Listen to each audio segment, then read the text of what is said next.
एखादा देश किती नीच असू शकतो याचं मूर्तिमंत उदाहरण म्हणजे पाकिस्तान आहे। पाकिस्तानची एखादी ॲक्शन बघून तुम्हालाही कधीतरी असं वाटलं असेल की दिस इज इट यार, आता याच्यापेक्षा नीच काम पाकिस्तानच काय तर कुठलाही देश करू शकत नाही। But Pakistan never disappoints you. आम्ही पाकिस्तानबद्दल असं म्हणतोय याला कारण म्हणजे पाकिस्तान खोटं बोलण्याच्या बाबतीत इतक्या खालच्या पातळीवर गेलाय की या देशाला स्वतःचा असा आत्मसन्मान किंवा डिग्निटी किंवा प्राईड असं काही आहे की नाही हाच प्रश्न आम्हाला पडलाय। हा प्रश्न पडण्याचं कारण म्हणजे सध्या पाकिस्तानी मीडियामध्ये ऑपरेशन सिंदूरशी रिलेटेड एक लिस्ट लीक झाली आहे आणि या लिस्टमधल्या डिटेल्समुळे पाकिस्तानचा खरा चेहरा आणि त्यांचा खोटारडेपणा पुन्हा एकदा जगासमोर आला। नेमकं काय होतं या लिस्टमध्ये ज्यामुळे पाकिस्तानला जगामध्ये आता तोंड लपवायला सुद्धा जागा राहिली नाही आणि ऑपरेशन सिंदूर किती मोठ्या प्रमाणात यशस्वी झाला होता हे सर्व पाहूया आजच्या व्हिडिओमध्ये। नमस्कार, मी प्रमोद खरात स्वागत करतोय तुमचं द मराठी बाणामध्ये। तर झालंय असं की सध्या पाकिस्तानमध्ये त्यांच्या मिलिटरी, नेव्ही आणि एअरफोर्सचे जे अधिकारी आहेत त्यांना ऑपरेशन बुनियान उन मरसूसमध्ये त्यांच्या धाडसी कार्याबद्दल अवॉर्ड द्यायचं काम चालू आहे।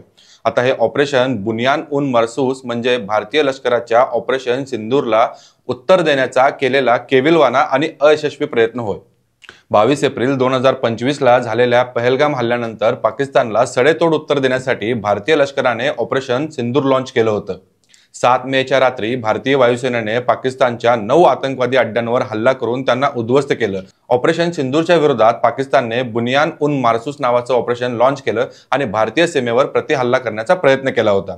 यानंतर भारतीय वायुसेनेने संपूर्ण पाकिस्तानभर असणाऱ्या त्यांच्या हवाई अड्ड्यांवर हल्ला केला। यामध्ये अनेक मिसाइल्स, ड्रोन्स आणि ब्रह्मोसचा वापर सुद्धा भारतीय लष्कराने केला होता। भारतीय लष्कराने माजवलेला हा हाहाकार पाकिस्तानच्या जनतेनेच त्यांच्या मोबाईलमध्ये रेकॉर्डिंग करून व्हायरल केलेल्या क्लिप्समध्ये आपण सर्वांनीच बघितलेलं आहे।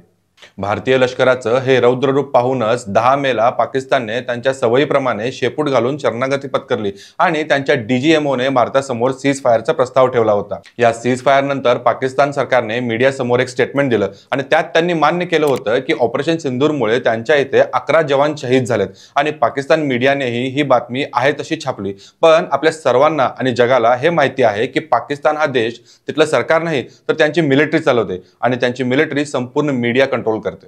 मगाशी आम्ही जी वर बातमी सांगितली की सध्या पाकिस्तानमध्ये त्यांच्या लष्कराच्या अधिकाऱ्यांना ऑपरेशन सिंदूर विरोधात केलेल्या धाडसी कार्याबद्दल अवॉर्ड द्यायचं काम चालू आहे। या कार्यक्रमाची बातमी समा नावाच्या पाकिस्तानच्या एका फेमस न्यूज आउटलेटमध्ये छापून आली। या कार्यक्रमाची संपूर्ण बातमी देत असताना समा न्यूज आउटलेटने एक लिस्ट ऍड केली। इथे तुम्ही ते स्क्रीनवर बघू शकता। या लिस्टमध्ये पाकिस्तानच्या अनेक छोट्या मोठ्या अधिकाऱ्यांची नावे दिलेली आहेत ज्यांना त्यांच्या धाडसी कृत्यासाठी अवॉर्ड दिला गेलेला आहे। पण जर ही लिस्ट तुम्ही बारकाईने बघितली तर त्यातल्या 155 अधिकाऱ्यांच्या नावासमोर कंसात शहीद हा शब्द लिहिलेला आहे। समा न्यूज आउटलेटच्या या बातमीनंतर भारतीय तसेच जगातल्या सर्व न्यूज चॅनल्सने ही बातमी पब्लिश करायला चालू केली। आता तुम्ही जगातल्या अनेक मोठ्या व फेमस न्यूज आउटलेट्समध्ये अशा प्रकारच्या आर्टिकल्स बघू शकता ज्याच्यामध्ये हेडलाईन्स आहे की ऑपरेशन सिंदूरमध्ये पाकिस्तानचे 155 सैनिक मारले गेलेत की काय।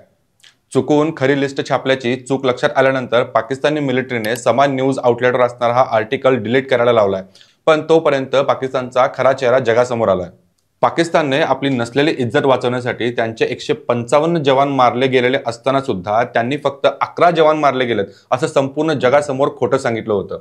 इथे एक गोष्ट लक्षात घ्या की जरी ते पाकिस्तानचे जवान असले तरी ते त्यांच्या देशासाठी शहीद झालेत। आपल्या देशाला वाचवण्यासाठी त्यांनी आपल्या प्राणांची आहुती दिली आहे आणि अशा शहीद जवानांचा उघड उघड सन्मान करण्याऐवजी पाकिस्तान सरकार त्यांची ओळख सांगायलाही तयार नाहीये। आणि हे काही एकमेव उदाहरण नाहीये पाकिस्तानच्या नीचपणाचं।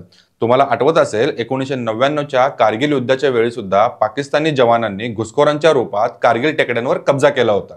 पण ज्यावेळी भारतीय सैनिकांनी या घुसखोरांना मारून कारगिलवर विजय मिळवला त्यानंतर या घुसखोरांच्या खिशामध्ये त्यांचे आय कार्ड सापडले होते ज्यामध्ये स्पष्ट लिहिलं होतं की ते पाकिस्तानी लष्कराचे अधिकारी आहेत।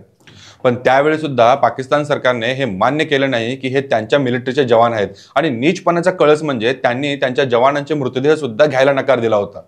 जीवाची बाजी लावून आणि आपलं सर्वस्व अर्पण करून आपल्या देशाची रक्षा करणाऱ्या आणि रक्षण करताना शहीद झालेल्या जवानांना अशी अपमानास्पद वागणूक देणाऱ्या देशाला नीच नाही तर अजून काय म्हणायचे।